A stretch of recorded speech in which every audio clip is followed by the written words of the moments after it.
Are you recording? Okay. Well, today's the day. Today is my 6th year anniversary in stand-up comedy, man. 6 years ago today, I performed my very first show at a club called Twice as Funny Comedy Club. And I opened up for a gentleman named Junior, who I believe was a part of the Steve Harvey Morning Show. I didn't know who Junior was prior to me performing because I'm not a big radio person. And I did my thing. I remember like yesterday, man. Greezil, give it up for Greezil, guys.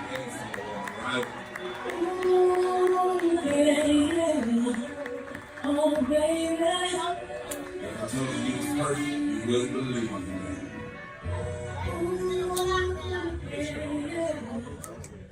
First off, that is not my motherfucking name. Oh.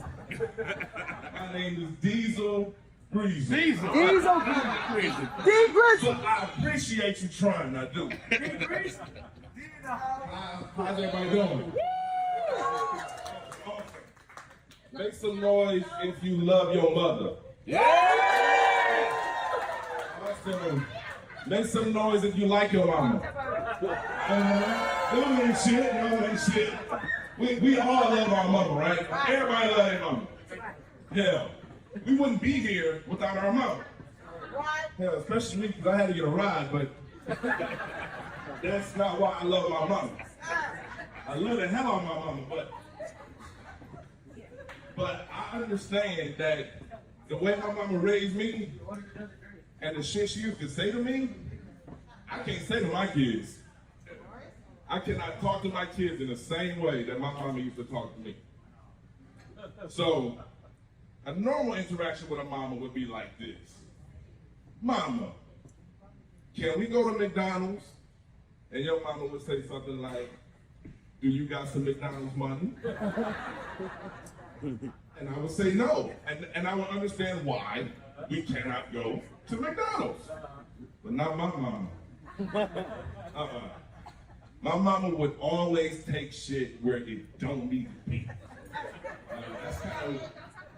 That's kind of what she do though. Like, she gonna take it where it don't need to be. So let's do that same normal interaction y'all have with your mama.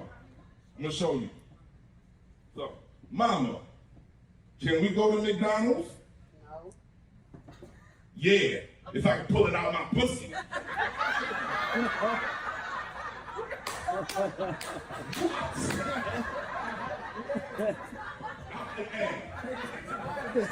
Hey, seriously, nothing will make you not want McDonald's. Like the visual of a Happy Meal being pulled from your mama. With the toy. It don't matter what you ask my mama for. The answer's gonna be if I can pull it out of my pussy. Christmas Day 1986. We got a Nintendo and the Sega Genesis. They both were sitting under the tree with no wrapping paper. So I knew what they was. But I swear to God, I was scared to touch the box. I don't know. I don't want to know. Fuck me all the way up. Fuck me all the way up. So now I ran the light, I went longer than I should have for sure. But the crowd was feeling it, you know what I'm saying? They was feeling it, so they kind of let me cook. It was also the day that I met my brother in comedy, South Philly Reef. And he's been a mentor for me since then. Part of the Life is Funny crew, man.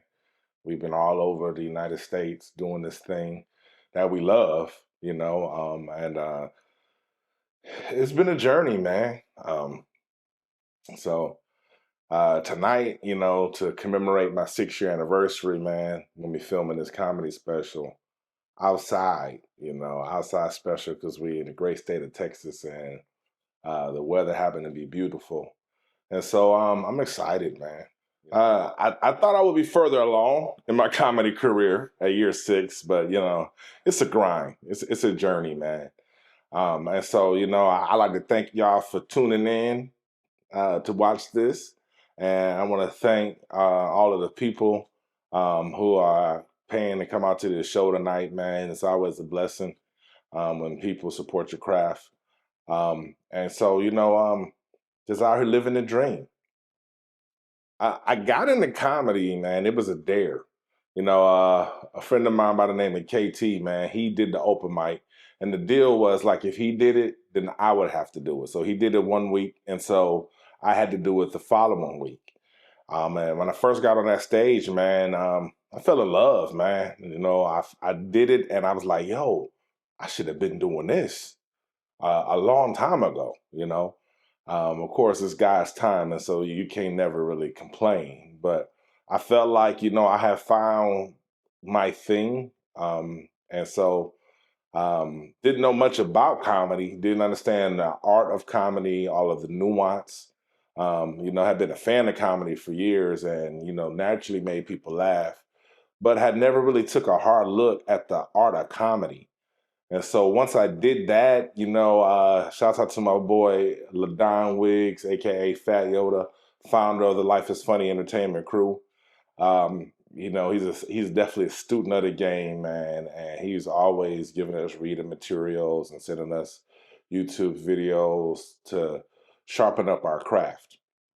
And when I started to really to take it more seriously, understand the nuance involved in it, and realize that it is something that I could possibly do and take to the next level. You know, um, I realized like early on in life, man, that I realized early on in my comedy career that the safest place in the world for a black man is on stage. You know, because white Americans don't fear you when you're on stage. If I get on the elevator with a white woman, she might get off or grab her purse. She sees me coming down the street, she might cross over. But when I'm on stage, I'm not perceived as a threat because historically speaking, black folks have been the entertainment for white people in America. So white people have been conditioned to not feel threatened when a black man is on stage. And so I've started to embrace that, man, as I go across America, man, and go into some of these lesser known areas, uh, lesser known venues, a lot of rural areas, and perform my craft there, and I think it's an opportunity for me to have a paradigm shift. It's an opportunity for me to show these white Americans who I am and share the perspective of a black man in America while I have the undivided attention. It's not too many times in life that you get the undivided attention from someone. And on stage is one of those times. And so it's an opportunity for me to reprogram some of their stigmas that they may have about black people. And hopefully they take something from this, so they can see us differently, because America as we know it, man, is so divided. And a lot of the division just comes from ignorance. And a lot of the ignorance just comes from lack of exposure. Not ignorance in the term of a person just not knowing something willingly, more so just ignorant because they haven't been exposed to it. And so comedy, it's a unique opportunity to kind of bridge those gaps with all types of people, not just white people, not just black people. In my comedy journey, man, I done performed a little bit everywhere from churches to Pakistani birthday parties. So you never know where comedy is going to take you. And right now, man, it's taking me to Georgetown to film this comedy special. And so I'm nervous. I'm excited. I'm gonna do a solid 30 minutes, man. And I hope you guys enjoy it. I hope it's enlightening. I hope it's humorous. I hope it makes you want to watch more comedy, even if it's not my comedy. I hope it makes you want to go out and support local comedians or live comedians in any shape, form, or fashion because in my opinion, comedy is one of the last great arts, man. It's one of the last great arts that allow us to have intimate dialogue, intimate moments, and just share our humanity, share our perspective, and, laugh away our troubles. Because regardless of your race, regardless of your social status, your social economic status, regardless of your religious affiliations, we all have things that we deal with that sometimes bring us down. And so, as a professional comedian, I embrace the gift that I'm able to share with people to help them forget about whatever may be bothering them or plaguing them or anything, at that moment and just laugh, man. Laughter's the best medicine. I used to read Reader's Digest a lot as a kid, man. I used to read the Laughter's the Best Medicine section, man. And that was my favorite part of Reader's Digest, is to read those jokes, man, read those stories. Even as a young kid, I always was entertained by the wit it takes to craft something humorous. And so, tonight is the culmination of the last 6 years of this journey. Hopefully, have a lifetime more of the journey to go. The stages will get bigger, the crowds will get bigger, the reach will get bigger, the influence will grow, and everyone will know who the incomparable Deezil Greezil is. I would love to be a household name, but right now I just settle for people knowing how to pronounce my name. And so, man, I'm looking forward to it, man. I hope y'all enjoy it. I thank y'all for tuning in, and let's get this show on the road. Please give it up for Deezil Greezil, everyone. Black people are always late. You know that. Gonna say it. Hello. You guys did a fantastic job of clapping for someone you never heard of. I love fake enthusiasm. It's like sex. I will be back. Yeah. This is interesting. Such a diverse crowd. I love it. That would be sarcasm. I know y'all thought DEI ended. Gotcha. No, man, we're going to have some fun, man. I want to tell you guys a little bit about myself. Starting off, I am your BBC of the night. That stands for Big Black Comedian. I saw you. You got nervous. Not that type of party. I am recently divorced. You guys can clap for that. Hell yeah, man. I was married 12 long, miserable years. My marriage was so bad they made a movie about it. It's called 12 Years a Slave. Anybody see it? I was a horrible husband, man. Way too many fucking rules, man. Not reading all that shit. Yeah, man, like when you're married 12 years and you get divorced, people ask you stupid shit. They're like, well, did you learn anything? Fucking right. The biggest thing I learned in my 12 years of marriage? Never get rid of all your hoes.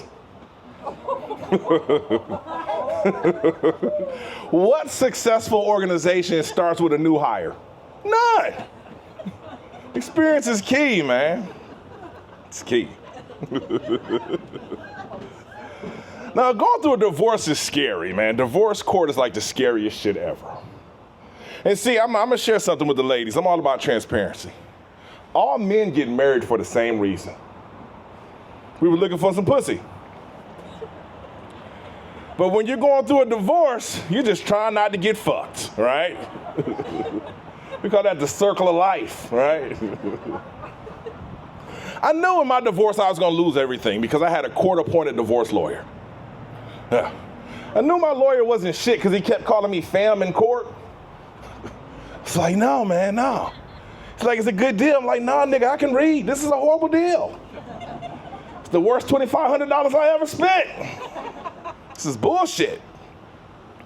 Clearly, I'm the problem. Clearly, I'm the problem. I'm petty. You might not have guessed it, but I am fucking petty. I didn't realize how petty I was until I got back out into the dating world.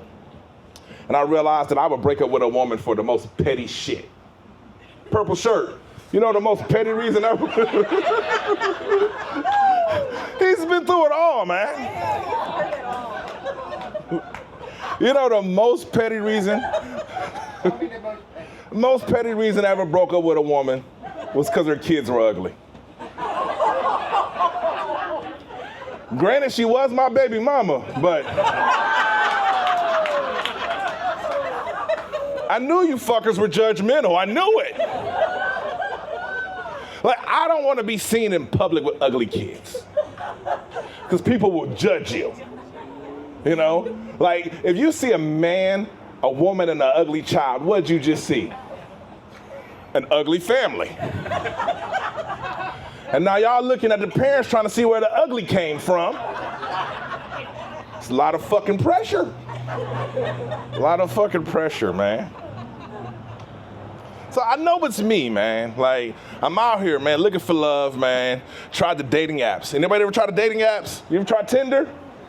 Farmers.com? I know a farmers.com crowd when I see one.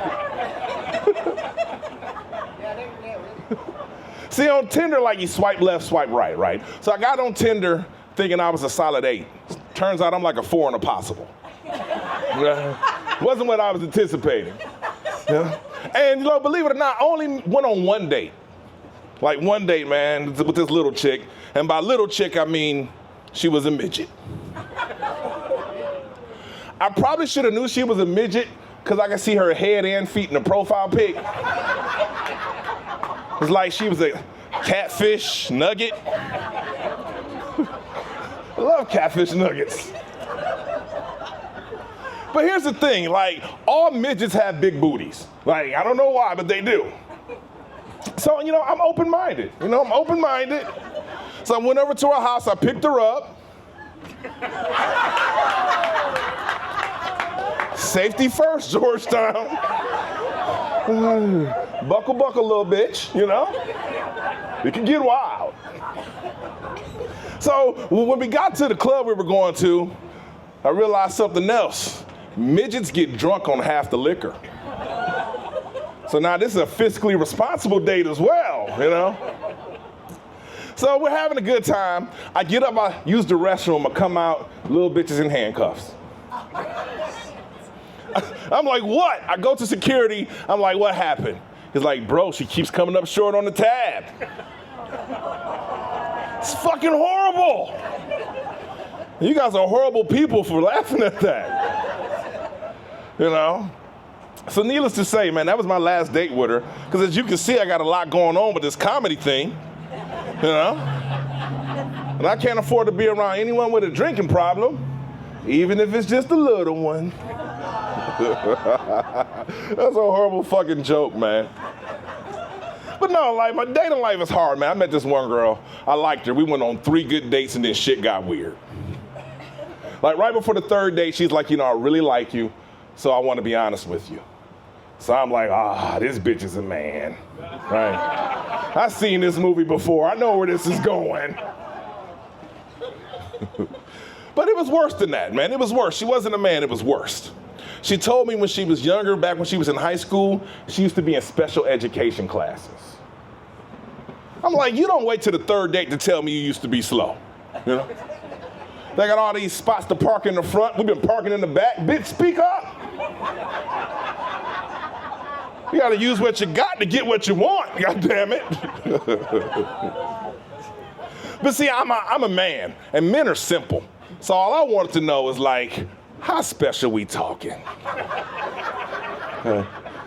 Like, I'm not gonna go full-blown retard. I'm not.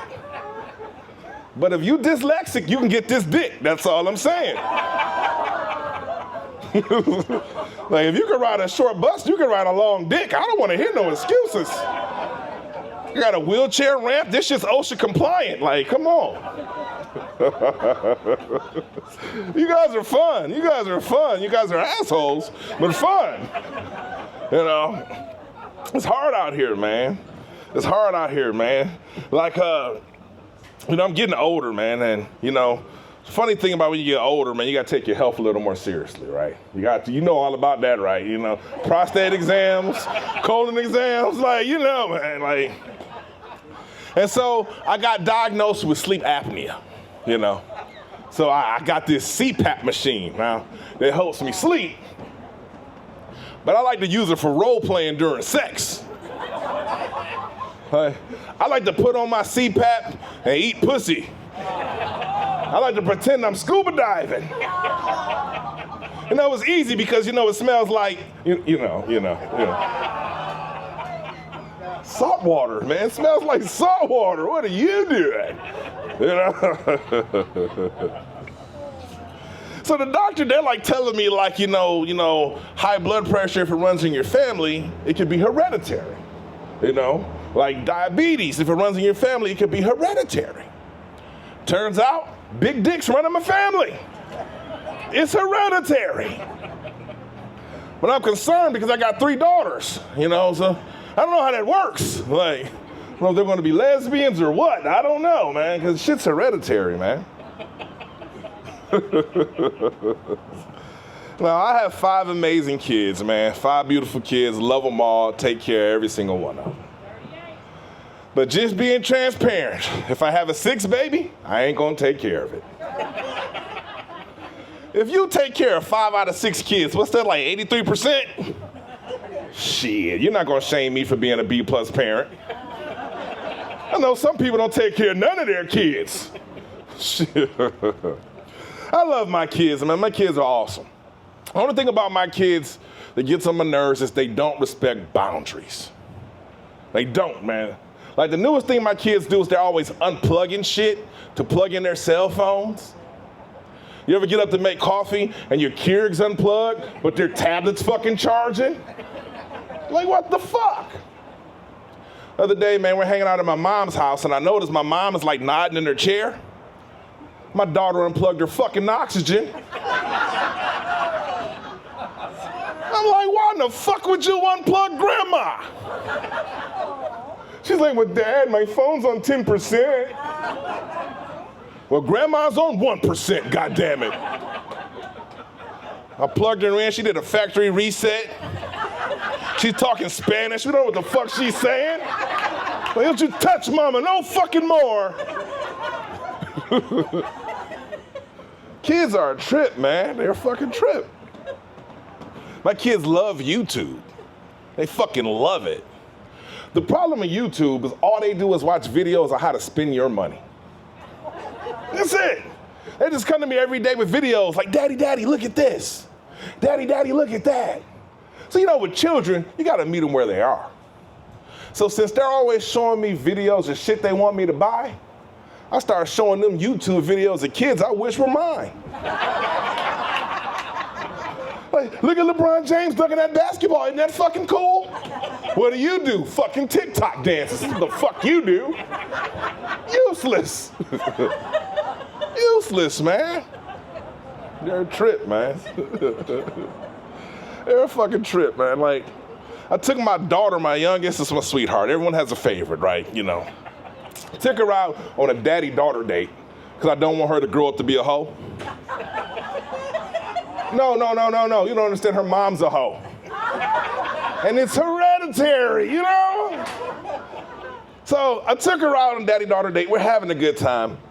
Then it got awkward. My daughter did something to make me feel uncomfortable. She tried to feed me. She tried to stuff a wet Cheeto in my mouth. Yeah, that's just gross, right?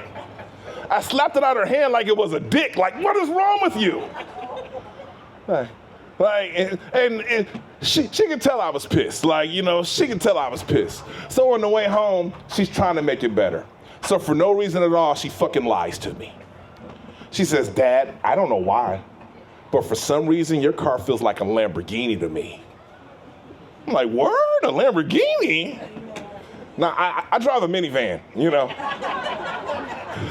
But I'm feeling good about the Lamborghini prospect. But then I got nervous and I was like, nah, I'm gonna take her to a car show and show her what a Lamborghini looks like. Because I'll be damned if she ends up with a fat dude in a minivan because she thinks it's a Lamborghini.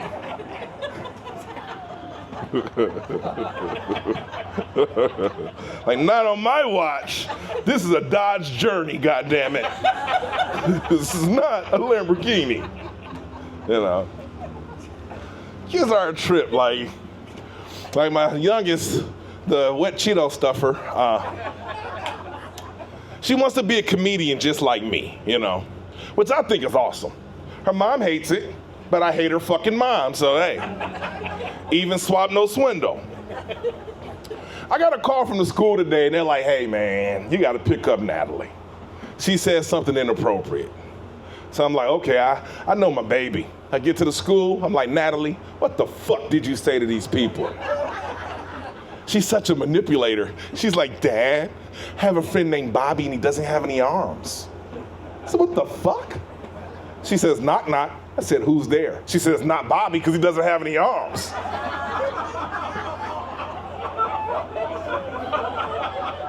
I'm like, you know what? That's a damn good joke. I'm gonna try it out on 35 white people in Georgetown tonight, see how that shit goes. Props to Natalie, she nailed that shit. The thing is, like, I'm walking into the car and she sees Bobby and she waves at him, he just nods. He didn't have any fucking arms. Now I wanna know why my baby in the class with the dude with no fucking arms. My baby's special, but not that goddamn special. My oldest son, man, he caught me smoking weed in the garage the other day. So now shit's awkward around the house, because he's acting like he caught me smoking crack or some shit, right? He's leaving pamphlets around the house and shit, like, it's like, Dad, did you know marijuana's a gateway drug? Is it a gateway to what, diabetes? It was a gateway to me having sex with your mom, that's what it was. Open that gate right on up. But I had to explain to my son that I don't smoke marijuana. I smoke weed, you know? See, it's something you don't know about black people. We only do drugs with one syllable. Yeah, we live by a simple rule. If I can't spell it, I can't inhale it. It's the truth. Black people, we do two drugs, weed and crack. Keep it simple. White people, y'all do shit like methamphetamines. Too many syllables. That's what happens when you're not allowed to read for 400 years. You miss out on the good shit. They're having a great fucking time. I love it. My oldest son, man, like, he's turning into a man. You know, which is always a good time when your kids grow up. But he has to take a sex education class. You know, so mom is like, hey, man, you need to talk to your son because I don't want him to sound anything like you in the fucking class. Like, fair enough. So I sit him down and I'm like, son, it's 2025. We have different sexual orientations now. You know, you got your LGBTQ. He stops me. He's like, Dad, I already know. I know everything. So I'm like, okay, what do you know? He says, well, I've given it much consideration. And when I'm 18, I'm going to be bisexual. I'm just going to pay for sex. Had to explain to him that's not what bisexual means, man. It's like, dude, anyone who pays for sex is called a husband. You can do better than that, son. Way fucking better.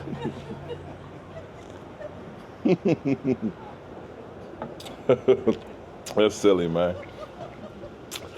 Man, the election was a trip. I like Trump. I'm a Trump fan, I'll be honest. I'm a Trump fan for one reason and one reason only. He got shot at twice and still wanted the fucking job. Like, hey, you know, I ain't never ran for president, but if I got shot at on my way to work at Domino's, I'm fucking quitting. Fuck that job and fuck those pizzas. You know? But he's like, no, nobody knows, nobody knows. Nobody dodges bullets like me. I'm super quick, super fast. Teflon Don's what they call me. I like Trump, man. I know a lot of people don't like Trump. A lot of people are upset at the election because they feel like America was this fucking close. Like, this close to having a president who was fuckable. You can say what you want about Kamala, but she got a fat ass. When was the last time we had a president with a fat ass? What about you, purple shirt? You remember? I don't know. I heard Roosevelt was thick, but I wasn't around for that. I don't know. Tell me something I don't know. I don't know, man. Well, all my life, I just wanted to be able to want to fuck the president. Women have had that reality for a long time. Yeah, you would have gave JFK some pussy. I know.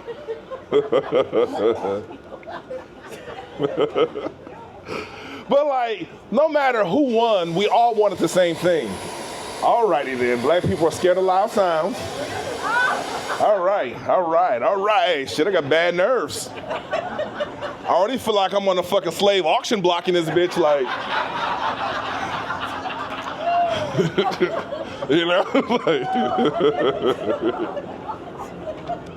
But like, we all wanted the same thing. We're like, man, whoever wins needs to fix the fucking economy, right? Fix the economy. And like, I'm gonna tell you how bad the economy is. Like, on the way here to Georgetown, I saw a homeless dude. His sign said, "We'll work for food, no gay shit." And the no gay shit was written in a different color crayon. So you know something really, really gay happened today for him to change his business model. Like, somebody got a good fucking deal.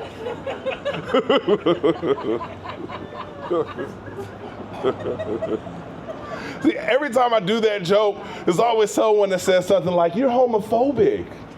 No, I'm not. I'm a narcissist. It's a difference. See, I'm not afraid of gay people, and I don't hate them. I just know that I'm sexy. And anytime I meet a gay man who's not sexually attracted to me, maybe he isn't as gay as he thinks he is. And now he can go into the kingdom of heaven, right? Saving souls, man. Saving fucking souls, man. Y'all having a good time? Awesome, man. I always like to take times like this, and try to like celebrate the things that make us similar instead of talking about what makes us different, And I like to give white people their flowers, believe it or not. Yeah, I do, man. We don't do it enough. And I want to say on behalf of all black people, without a shadow of a doubt, white people are the best pet owners in America. Yeah. Hell fucking yeah. Like, when white people have a dog, you go out your way to make the dog feel like it's a part of your family. When the dog barks, you try to understand it. What is it, boy? Shh. Trevor, he's talking? Shh. It's a good experience for the dog, man. Black people, we're not like that. We have that same dog. First time that dog barks, what do black people do? Shut the fuck up! Barking in my house, what the fuck's wrong with you? The dog's confused, like, I don't know how to add value to your organization. I don't know what you want from me.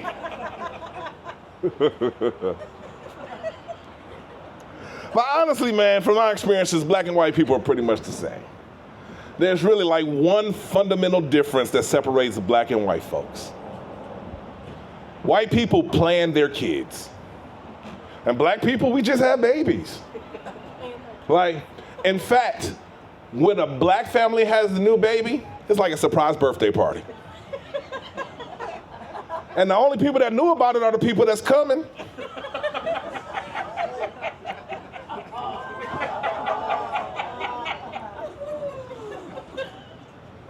Sometimes you gotta let that marinate, get around the room a little bit.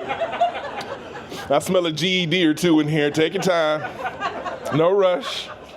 No rush. Let me make sure we get back on track, man. I'm all over the fucking place. I'm all over the fucking place, man. That's fucking hilarious, man. I adopted an autistic kid. Yeah. I returned him a little later. It wasn't because he was autistic. It's because he had asthma and I like to smoke weed in the house. And I was like, I don't think this is going to work out for you.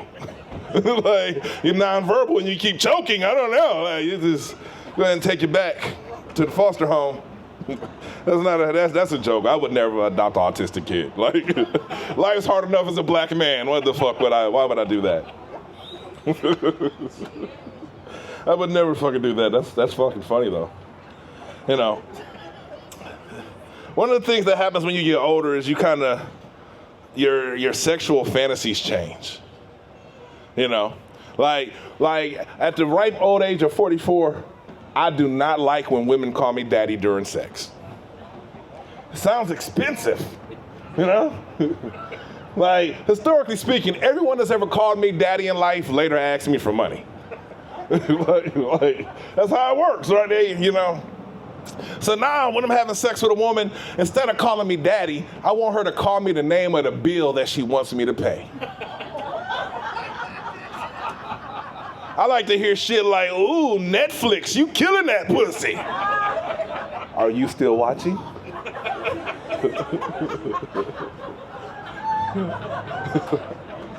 Like, the older you get, you find pleasure in different things. Like, I like left-handed women. Because like 98% of all the hand jobs I ever had was from right-handed women. You ever had a left-handed hand job? Purple shirt, counterclockwise, change your fucking life. You turn back time, like, what is this bitch doing? This feels weird. I like it. I like it a lot.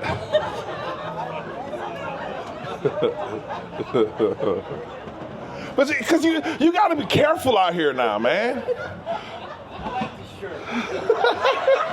This shirt's fucking awesome, man. I'm never gonna wear that as This shit's fucking awesome, man.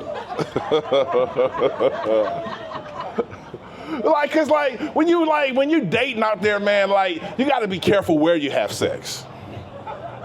If I have sex with a chick, it has to be at my house now. I'm not having sex at her house anymore. I was with this one chick, I'm over her house, and I'm beating that pussy up. This is what I'm doing. This is my beat the pussy up move. I'm in the room having a good time, and then out of nowhere, her son walks in the room. He says, my real daddy thing bigger than yours. First off, that's gay. Secondly, take your ass to bed. It's dangerous out here, man. It's fucking dangerous, man. I always like to share a piece of myself when I'm on stage, because I want you guys to get to know me and never fucking forget me. I have two favorite activities in the world. Two. And the first one is smoking weed. The second one is eating pussy. I love it. See, what a lot of people don't know is smoking weed and eating pussy have overlapping skill sets. Do I have any weed smokers in here? Anybody smoke weed? I see you. Okay, I got one loser. Let's do it. Well, see, if you've ever smoked weed and you got some weed in your mouth, you did something instinctually that no one ever had to teach you. Get some weed in your mouth, you say, right? Right? That's how you get the weed out your mouth, right? Well, when you're eating pussy and you get some toilet paper in your mouth, what do?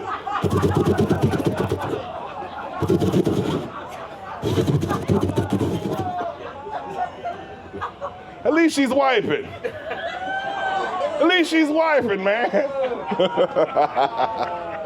I don't make the rules, man. I don't make the rules. And when I do shows, man, people always ask me things like, why are you like this? Why? And I'm gonna share something with you. It's because of my mom, man. My mom, she's what you call a habitual line crosser. Like, no matter what you say to my mom, she's always gonna take it somewhere it doesn't fucking need to go.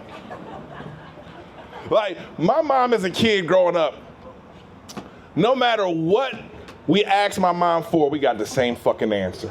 And it was never appropriate. You'd be like, hey, Mom, can we go to McDonald's? And she looked at me and say, yeah, if I can pull it out my pussy. Why on earth would you ever say that to a fucking kid? Like, nothing will make you not want McDonald's more than the visual of your mom pulling a Happy Meal box out of her pussy. Like, one year for Christmas, I got a Super Nintendo and it was under the Christmas tree, but I was scared to touch the box. I didn't know if she had to pull out her pussy or not. And obviously, man, I can't raise my kids like that. I don't have a pussy. Hey, but you guys have been fantastic, man. It's getting dark, and I know you guys can't see me anymore, so I knew it was in you. I just had to pull it out. I knew it.